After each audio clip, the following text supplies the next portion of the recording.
Então, você sabe o que me incomoda? É como as pessoas tratam Zidane como se ele fosse um gênio natural, como se tudo fosse fácil para ele desde o início, sabe? Agem como se ele tivesse nascido com uma camisa da Juventus, prontinho para entrar em campo. Mas a realidade é que ele já tinha 25 anos quando chegou à Itália pela primeira vez, depois de 8 temporadas e 265 jogos. E mesmo assim, se você perguntar à maioria dos fãs de futebol, eles não fazem ideia disso. Na melhor das hipóteses, você ouvirá a mesma história sobre como, um ano antes de se mudar para Turim, Kenny Dalglish sugeriu ao dono do Blackburn que contratasse Zidane, só para receber a resposta: por que você quer assinar Zidane quando temos Tim Sherwood? É aí que está o problema. Como disse um jornal, embora o mundo tenha agora decidido que ele é unanimemente grande, Zidane era um código difícil de decifrar no início, como todos os jogadores de futebol únicos são.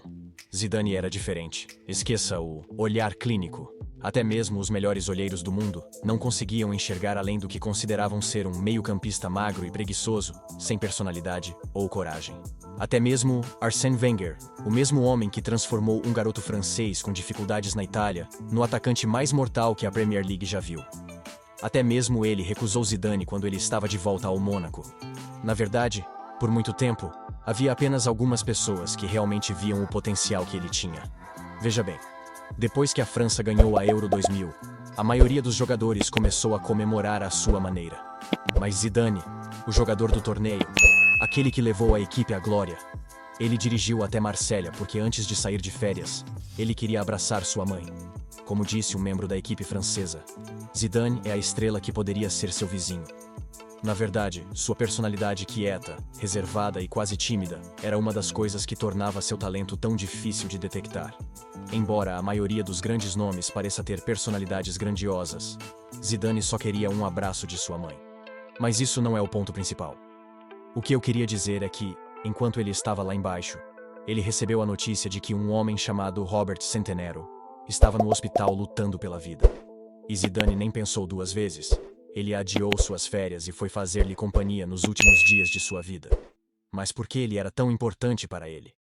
Bem, quando Zinedine ainda era Yazid. Porque, acredite ou não, ele não gostava do seu primeiro nome quando criança. Centenero foi a primeira pessoa a ver o potencial em Yazid. E mesmo que tudo o que pudesse fazer fosse levá-lo para treinar em um pequeno clube local, o Septimes de Vallon, significava muito para ele, como ele disse. Ele fez tudo por mim.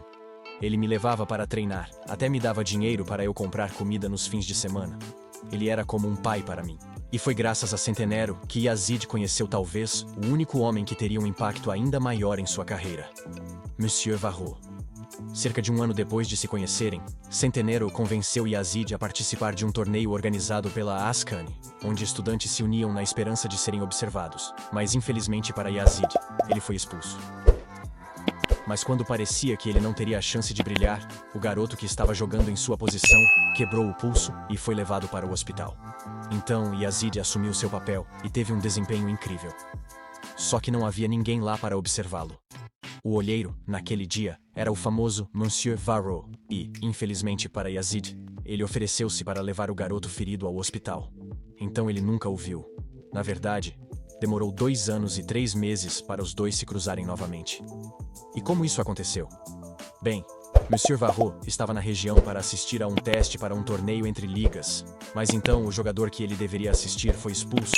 Então ele vagueou pelas instalações, até que viu ninguém menos que o pai do garoto que ele havia levado ao hospital anos antes.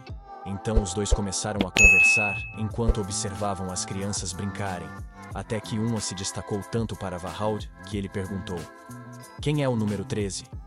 E o homem lhe disse: "Esse é o garoto que substituiu meu filho quando você nos ajudou. Não se lembra dele? O nome dele é Yazid." No final da partida, embora Yazid não tenha sido escolhido pelos organizadores do julgamento, Varro estava convencido de que havia avistado o próximo grande francês dizendo: "Ele tinha as mãos onde deveriam estar os pés." Imagine se eles nunca mais se tivessem cruzado. Mesmo assim, sem autorização para contratar jogadores para o clube, Varro convenceu um dos dirigentes do Cane a vir ver o garoto. E nas palavras de Yazid: "Lembro-me daquele jogo. Eu não estava muito bom. Eles me jogaram para trás na defesa. Mas eu queria tanto impressionar que arrisquei tudo. Uma vez, tentei driblar na minha própria área. Perdi a bola e quase entreguei um gol. Não sei o que eles viram naquele dia, mas no final, eles ainda me queriam. Na verdade, o diretor que o viu naquele dia, Jean-Claude Eliniot, queria tanto tê-lo em seu clube que quando seus pais começaram a insistir que não queriam que ele morasse em uma academia sem figuras parentais adequadas por perto, ele o convidou para ficar no quarto de seu próprio filho que estava indo para o exército, praticamente criando-o ao lado de seus outros 2 filhos. E deixe-me dizer, por mais quieto que ele pudesse ser, ele rapidamente se tornou parte da família. Principalmente porque ele ainda não sabia muito sobre coisas como usar uma máquina de lavar roupa. Na verdade, segundo o filho de Eliniot, era quase como se Yazid fosse uma criança grande quando chegou, tão doce e gentil, mas tão ingênuo.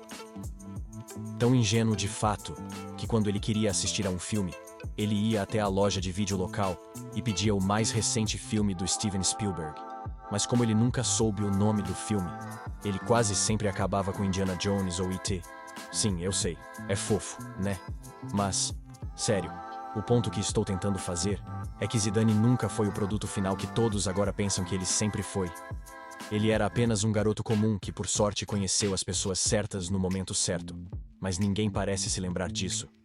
E talvez isso seja para o melhor. Talvez seja melhor ver os ídolos como divindades em vez de pessoas. Talvez seja melhor para nós, mas não para ele. Espero que você tenha gostado deste vídeo. Se você ainda não é inscrito no canal, não perca a chance de se juntar à nossa comunidade. Clique no botão de inscrição e ative o sino de notificação para receber todas as atualizações. Ficaremos felizes em tê-lo conosco. Até o próximo vídeo.